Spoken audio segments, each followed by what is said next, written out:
He inherited a dire economic situation from the Conservatives, and as time went on, the pressures on sterling became unsustainable. But he was determined to avoid devaluation, as he feared that it would be seen as a disastrous failure for his government. He strove to maintain the pound's value against the currency speculators, but in November 1967, a £400 million deficit in the balance of payments forced Wilson's government to devalue. At 9:30 p.m. on Saturday, the 18th of November 1967, the pound was devalued by 14.3% from $2.80 to $2.40 to the pound. Now today, the pound, which now floats against other currencies, is down to around $1.60. Wilson always had an adroit sense of timing, and he managed to cheat the Sunday papers by making sure the news missed their deadline. The Observer even carried a story, "No devaluation, cabinet split." He was no friend of the printed press. The medium he chose to get his message across was, of course, television, and he addressed the nation on the Sunday evening. Here's Harold Wilson's now infamous broadcast from the 19th of November, reassuring the British people that devaluation wouldn't hurt the pound in their pocket, a phrase which would come to haunt him.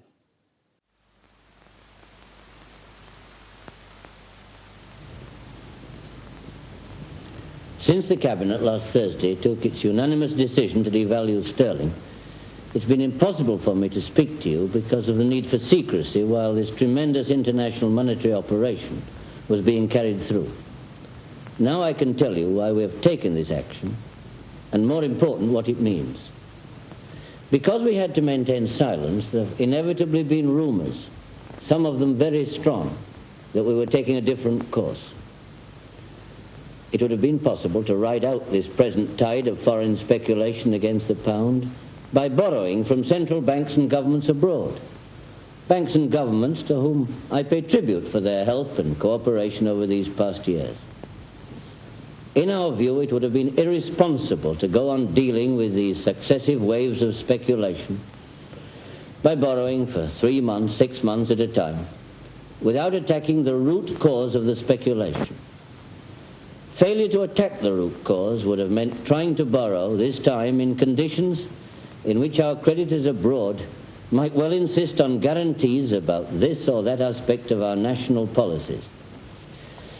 Last weekend, the government decided that we were not prepared to accept any solution which placed rigid limitations on the ability of our people and government to solve our problems by our own exertions, that we could not accept restrictions on our national growth, on industrial expansion, on our determination to achieve and maintain full employment.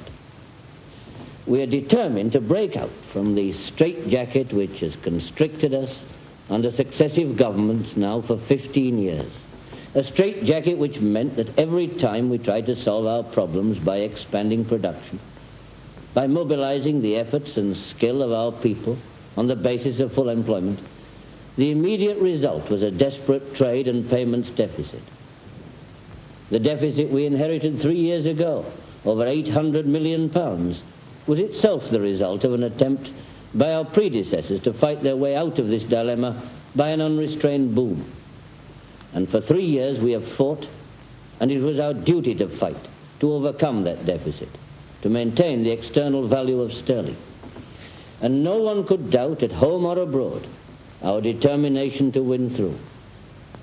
No one will underrate what we've had to do in that fight, nor the heavy price we've paid and have had to ask the country to pay.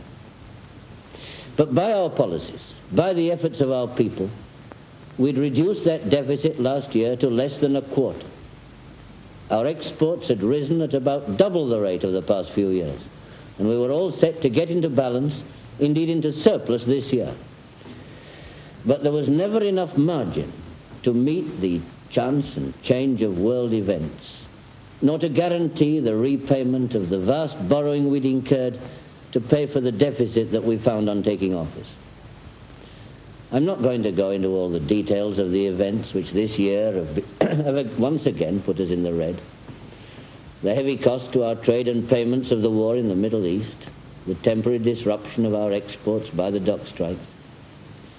And tonight is not the time to attribute blame to the policies of the last government or this government, or to unofficial strikers, or to the manoeuvring of speculators at home and abroad.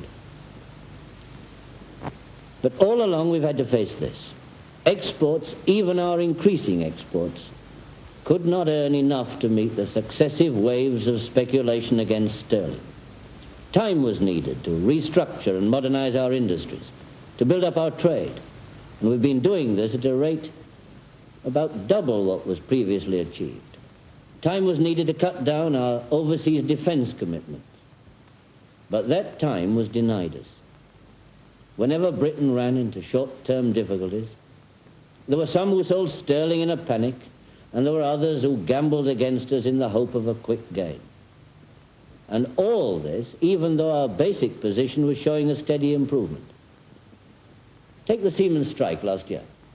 There was a tidal wave of pressure on the pound, and yet, grievous though that strike was, it did not prevent us, over the year as a whole, from reducing our deficit to less than £200 million against the £800 million deficit we took over 2 years earlier.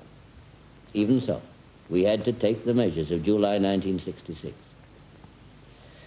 And the problem is this. We, Britain, are a major trading country, and like any business firm, our financial position depends on how much we sell to others. But because we're also an international bank, because sterling is an international currency, it's subject to speculative attacks for short-run reasons which have nothing to do with Britain's trading position. Now, our decision to devalue attacks our problems at the root. And that is why the international monetary community have rallied round with a display of formidable strength to back the operation. This backing is, of course, to deter the speculators, not for us to live on. And that's why it doesn't involve unacceptable conditions. Tonight, we must face a new situation. First, what this means.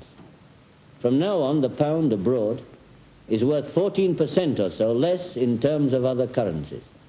That doesn't mean, of course, that the pound here in Britain, in your pocket or purse or in your bank, has been devalued.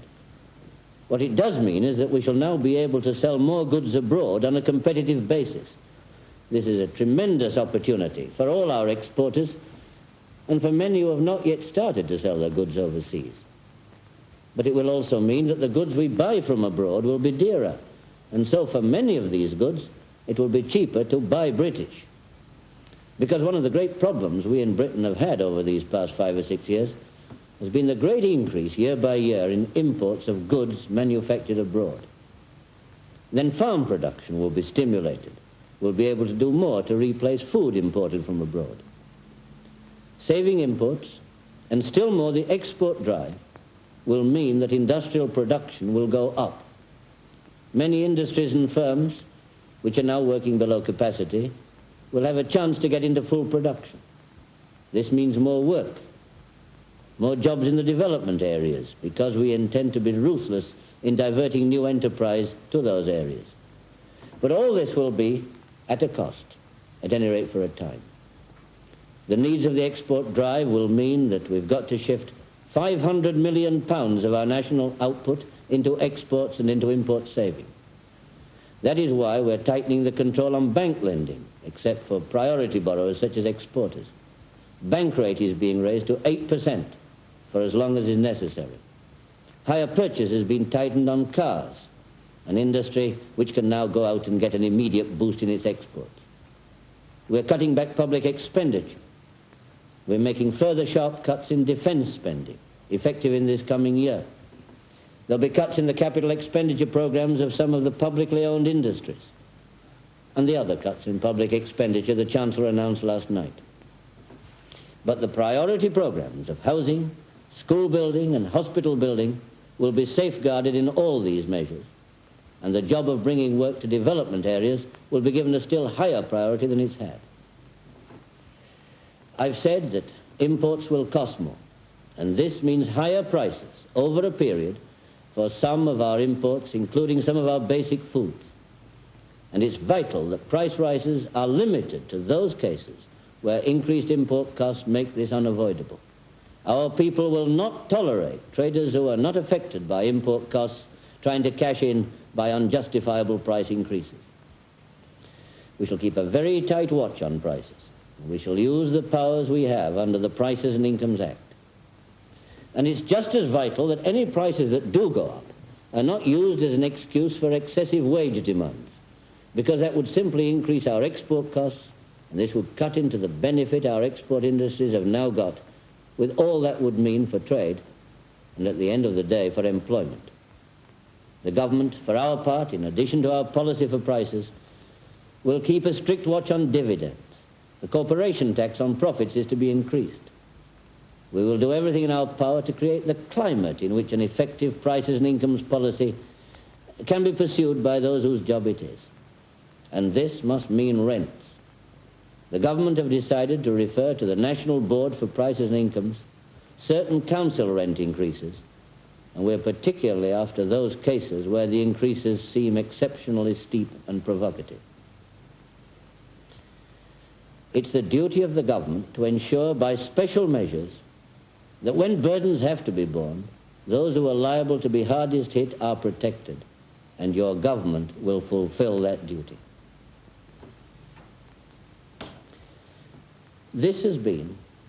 Devaluation has been a hard decision, and some of its consequences will themselves be hard for a time. But now the decision has been taken. All of us, together, must now make a success of it. We must take with both hands the opportunity that's now been presented to us.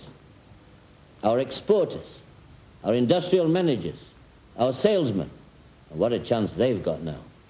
Our workers in every industry, our scientists and engineers, our designers, the professionals responsible for our invisible earnings are now on their mettle.